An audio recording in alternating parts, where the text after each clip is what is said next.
Rafael Piñeros es investigador del Centro de Investigaciones y Proyectos Especiales de la Universidad Externado de Colombia, esto en el área de Relaciones Internacionales, y está con nosotros a esta hora justamente para que hablemos de lo que ha pasado en materia internacional en este año, con miras a lo que viene. Rafael, qué gusto saludarlo, ¿cómo le va? Lo mismo, es un gusto estar con ustedes. Muchas gracias por la invitación. Bueno, cierra este año, yo diría que bastante convulsionado. No sé si me equivoco, pero quizás uno de los años más movidos en materia global de nuestra historia reciente. ¿Por qué? ¿Cuál es la lectura que le dan ustedes desde el punto de vista de los expertos en todo lo que tiene que ver con este tema de las relaciones internacionales, de lo que pasa ya a nivel global? Ya para después de estos irnos como a aspectos más específicos. ¿Por qué estamos en estas? Bueno, la pregunta que usted hace es muy compleja de responder y en la academia usualmente solemos utilizar esa palabra para relacionar múltiples hechos o causas. Sin duda alguna viene una consecuencia importante de la pandemia del COVID-19 que sigue siendo determinante en asuntos económicos, en asuntos comerciales, especialmente la recuperación de los países desarrollados ha sido muy desigual. Hay problemas relacionados con el mantenimiento de la inflación, con la reactivación del crecimiento económico en algunas de las economías más dinámicas en distintas regiones, para señalar en América Latina, México y Brasil. Sigue manifestándose el descontento social que se expresa o a través de las urnas en algunos casos o también a través de golpes de Estado como sucedió en el continente africano.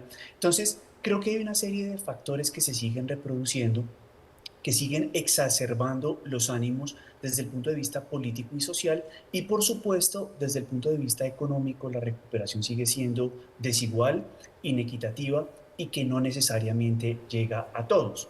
Allí donde hay crecimiento económico puede que se estén presentando tasas altas de inflación, tasas altas que no permiten la dinamización de algunos sectores económicos y la actividad industrial y empresarial sigue estando más lenta que lo que se observaba previo a el inicio de la pandemia. Entonces yo creo que ahí hay un factor determinante. Y desde el punto de vista político y social, como le digo, ha habido una mayor situación de conflicto o de intereses encontrados entre distintos actores al interior de la sociedad.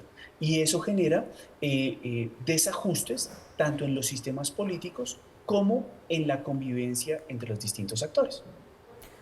Profesor Piñeros, ahorita que usted mencionó esta palabra elecciones, pues justamente estábamos hablando ayer de la palabra del año según la RAE y es la polarización. Se me viene a la mente porque el otro año más de medio planeta pues tiene elecciones, estamos hablando de más de 70 países, Venezuela, Estados Unidos, India, Rusia, países además pues que tienen una gran relevancia en este momento por toda la coyuntura internacional que tenemos. ¿Cómo ve usted este panorama el otro año con estas elecciones que tenemos, no solo con los países cercanos, sino también con lo que está pasando en Europa y la polarización que hay alrededor del mundo? La participación en los procesos políticos es un elemento fundamental para asegurar que los sistemas sigan funcionando, de que el Estado de Derecho siga siendo efectivo. Por lo tanto, de entrada, las elecciones libres, democráticas y participativas allí donde se puedan realizar es un logro importante. Sin embargo, también hay profundas críticas a los sistemas electorales en algunos países, no necesariamente en todos, lo que pondrá en duda algunos de esos procesos. Por ejemplo, hay dudas sobre la veracidad y efectividad de las elecciones en la Federación Rusa, por ejemplo, o en algunos otros lugares en distintas regiones. Entonces, ahí hay un elemento importante y es, habrá participación, pero al mismo tiempo habrá ciertas dudas sobre los procesos democráticos, que lo hemos visto incluso en nuestra región, en el caso de Guatemala o de algunos otros países centroamericanos en los cuales los resultados parece que no satisfacen ni la intención de las mayorías ni las necesidades institucionales. Entonces, ahí hay otro importante desafío. Por supuesto, para nuestra región serán importantes las elecciones en los Estados Unidos que se llevarán a cabo a final de año y en algún momento, hacia mediados del año 2024, las elecciones en Venezuela. Hay una gran tensión de los actores, tanto a nivel interno como de los países de la región, por saber y tratar de asegurar que ese proceso sea lo suficientemente abierto, participativo y que puedan llegar todas aquellas personas que hacen parte de la oposición o de distintos sectores de la sociedad para enfrentarse a el actual presidente Nicolás Maduro. Ahí creo que va a ser un desafío significativo para ese país en particular y para la forma en la cual se desarrollen las relaciones entre los distintos estados con Venezuela en particular. El 2024 debe ser un año para reconstruir la confianza y restaurar la esperanza. Eso es lo que dice Antonio Guterres. Todo lo quisiéramos, claro que sí, pero entonces uno mira lo que está pasando en el mundo y por un lado tenemos a Rusia y Ucrania, un conflicto que parecería que se enquistó. Por otro lado, lo que está pasando con Israel y con Hamas.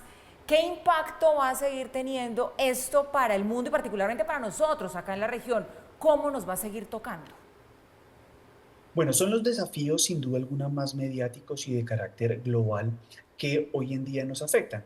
Pero cuando ponemos la lupa sobre esos grandes desafíos geopolíticos, omitimos otros Ya que no pueden tener alcanzamos otro. importantes repercusiones, como lo son los golpes de Estado que ha habido en el continente africano e incluso los intentos de movilización de la opinión, como lo veíamos en una nota previamente sobre la situación en Guyana. Yo creo que lo más peligroso para nuestros países es romper con una vieja tradición y es la de la solución pacífica de controversias.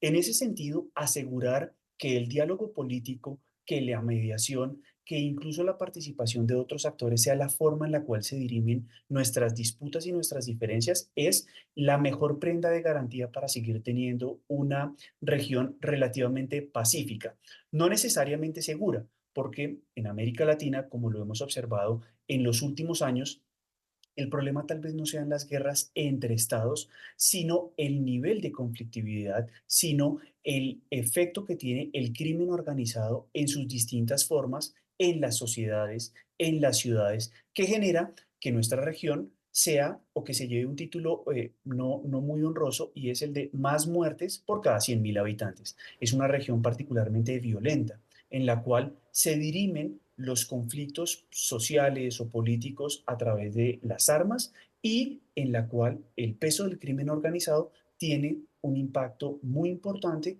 en la convivencia pacífica. Profesor Piñeros, hablando además de estos conflictos, pues ya se van a cumplir 2 años de la guerra en Ucrania, también lo que está pasando en Oriente Medio, pues también tenemos estos desastres naturales que ha sido muy complicado este año, ha sido el más caluroso del que hay registros en la historia. Y quiero saber el próximo año también esto, qué papel, qué rol puede tener en las campañas electorales tan importantes para el año 2024. Bueno, yo creo que nos venimos dando cuenta no solo con lo que sucedió en este año, que como usted lo señala, Ana María, pues fue el año en el que en el verano del hemisferio norte se registraron las temperaturas más altas. Había un aumento significativo del número de personas que mueren al año por el efecto de los climas extremos, pero también ha habido un importante incremento en la inversión de energías renovables. Esos proyectos de inversión no se verán en el corto plazo. Y ahí digamos que a pesar de que hemos reaccionado tarde a nivel global y a nivel de cada uno de los países, pues es una historia muy particular que hay que contar acerca de la matriz energética y de cómo podemos tener seguridad en el suministro energético a un precio que sea razonable. Partiendo de ese elemento, hay un elemento o hay un eje transversal de investigación que se abre mucho y es el del desplazamiento climático y el efecto que tiene y que va a seguir teniendo en las dinámicas de migración, que va a seguir teniendo en las dinámicas de producción de bienes y servicios y al mismo tiempo de la transición energética que se tiene que hacer alrededor de la industria, de los procesos industriales. No hay un bien o servicio que consumamos hoy en día que no se ha producido en algún tipo de sector económico en un elemento industrial. Entonces, ahí hay un elemento fundamental que lleva a que, sin duda alguna, las campañas políticas, a que no solo en los Estados Unidos, sino en la India, que es uno de los países de mayor crecimiento dentro de las economías emergentes y que más contamina, pues haya una mayor presión, ¿no? Entonces, ahí vamos a tener un elemento difícil y es cómo asegurar una matriz energética que sea viable y sostenible y al mismo tiempo que facilite la implementación de mecanismos para producir una transición energética ordenada y sostenible hacia el mediano plazo. Porque como le digo, no hay ninguna sociedad que hoy esté dispuesta a renunciar completamente a la utilización de sus recursos naturales o a carbón, petróleo o gas, que son las fuentes tradicionales de energía que seguimos utilizando y que seguiremos utilizando al menos de manera intensa hasta mediados del siglo XXI. Pues bien, ahí están todas las aristas. Profesor Rafael Piñeros, muchas gracias por este balance, por estas proyecciones. De una vez, feliz año para usted y bueno, a procurar mantener la esperanza, como dice Antonio Guterres. Buenas noches. Buenas noches, la esperanza es lo último que se pierde y sin duda alguna será un año en el cual las esperanzas en distintas regiones ojalá se puedan materializar de una forma que nos permita vivir de una mejor manera en sociedad. Que así sea.